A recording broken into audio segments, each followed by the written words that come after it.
The following is a video for exercise 7.2. The name of the exercise is Tilt the tool axis relative to the part surface. And it says you will review the differences in a tool path when the tool is normal to the part surface and when the tool is tilted relative to the part surface. All right. So we go into NX, and then step number 1, review the normal to the part toolpath. All right. So we open the same part VX0. Come on. That's the part right there. In the operation navigator, expand the tool axis program panel group. Expand. Why we don't expand all? Everything is expanded already. Replay the operation norm part. Okay. Replay. Replay is here somewhere.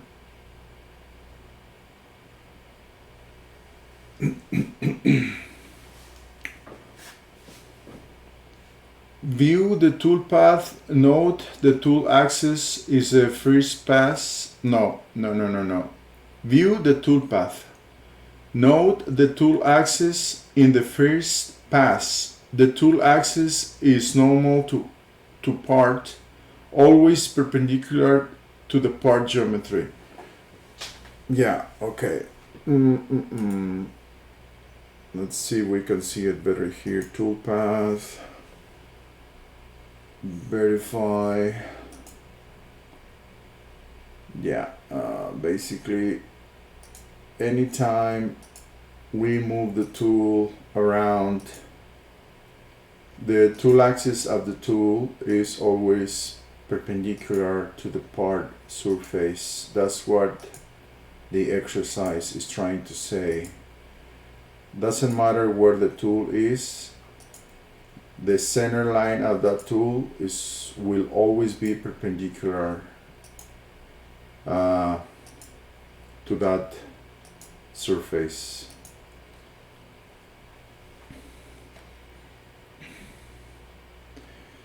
Now it says you will change the tool axis to relative to part and compare the tool path or the tool paths. Yeah. Step number 2. Use relative to part tool axis. All right. Edit the operation norm part. Okay, we're gonna cancel here, and we're gonna double click here.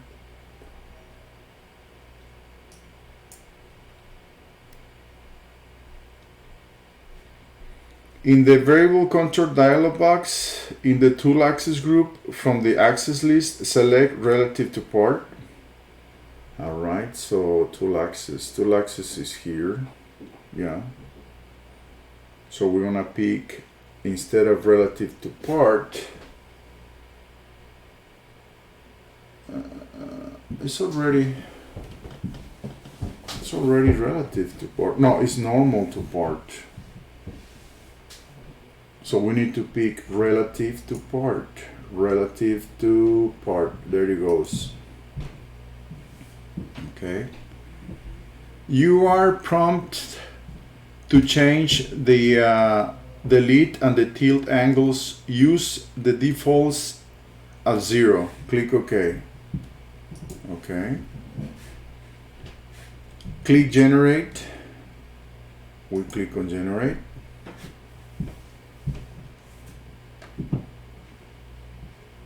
Compare the tool path to the previous one. Note that the tool paths are nearly identical. Both tool paths are created using the surface normal at each contact point. Click cancel. Really? Okay, so we're going here. Alright, I'm missing the point here. So what was the point of the exercise? Because if it is the same, alright, right, let's finish the exercise and then we make comments. But basically the tool is doing the same thing.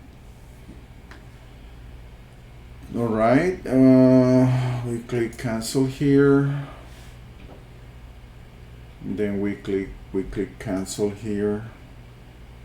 Step number 3, add a lead angle to the relative to part tool axis. Edit the operation relative part lead. This is a 1. Edit, so we're going to double click.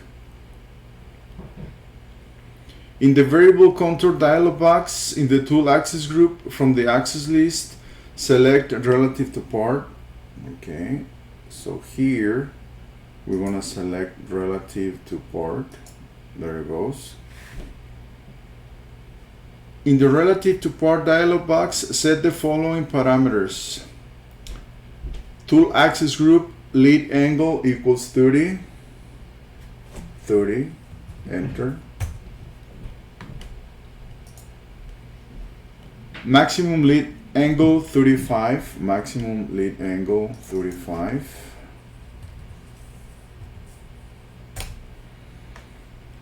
Click OK to save the settings. We click OK to save the settings. In the variable contour dialog box, click generate. Lead angle is not valid. What?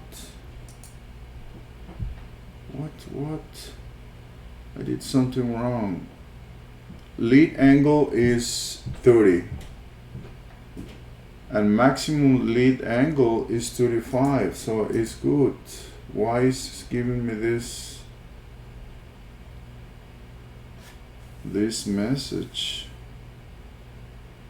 Lead angle is equals 30 degrees and maximum lead angle is 35, so lead angle is not valid. Why is not valid?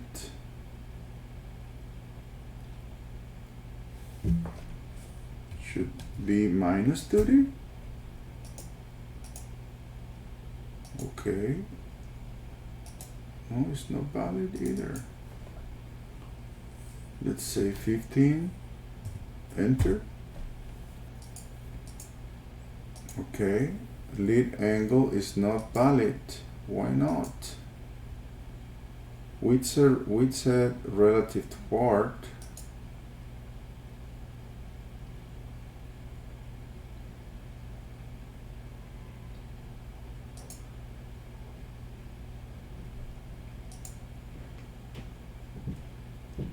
Lead angle, let's change it to 5. Okay. And this one 10.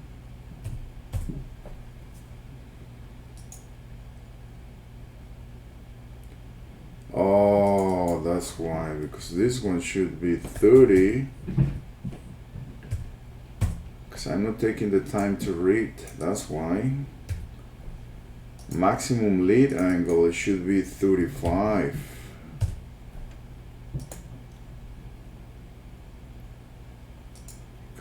Okay, now it's working. My apologies. All right, generate. There it goes. Click OK to save the settings. We already did. In the variable contour dialog box, click generate. We already did. Note that the tool leans forward as it cuts. All right, we're gonna see it here. Yeah, I can see it. So the tool is leaning forward as it cuts the surface of that part, of this particular part. Yeah, it's leaning forward, which is, I think, pretty cool, because you don't want to cut with the center of the tool, especially if you're using a ball end mill. You never want to cut with the center of a ball end mill. You want to cut off the center. Alright, that's cool. I like it. Click OK to complete the operation. We're gonna click OK to complete the operation. Number 4, add a tilt angle to the tool axis. No, add a tilt angle to the tool axis. Man, my English is terrible. All right, edit the operation relative part tilt. All right, we're gonna double click here. In the variable contour dialog box in the tool axis group, from the axis list, select relative to part. Okay, again, we want to select relative to part. There. In the relative to part dialog box, enter the following: tilt angle 30. 30, point, enter. And then maximum tilt angle equals 30. Maximum no. This one, I'm doing something stupid again. This one is 0. It's saying tilt angle. This is a tilt angle here. Enter. And then maximum tilt angle equals 30. Enter. No, this is minimum. Sheesh. This is maximum. And then we're gonna say okay. All right, and then we are going to generate the toolpath, and we want to see how the tool is moving. Replay. Verify. So now the tool is tilting. So basically the exercise is showing what is the difference between tilting and lead. When you tilt the tool or the axis of the tool, the tool is leaning towards the side, right? But when you modify in lead, the tool is moving. No, the tool is tilting forward. Okay, let's see it from orient view, right? Yeah, there it goes. All right, because we're using the tilting, and before we were using the lead angle. So that's why the tool now is doing it. Now the tool is actually tilting to the side of the tool. All right.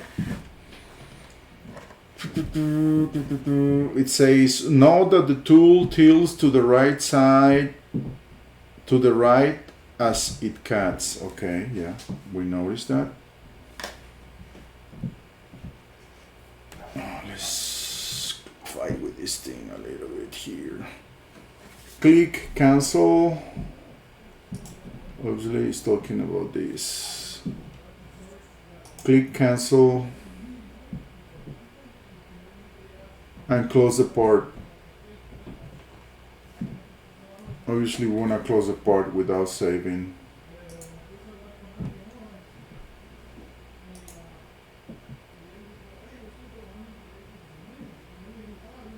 And is the end of exercise 7.2.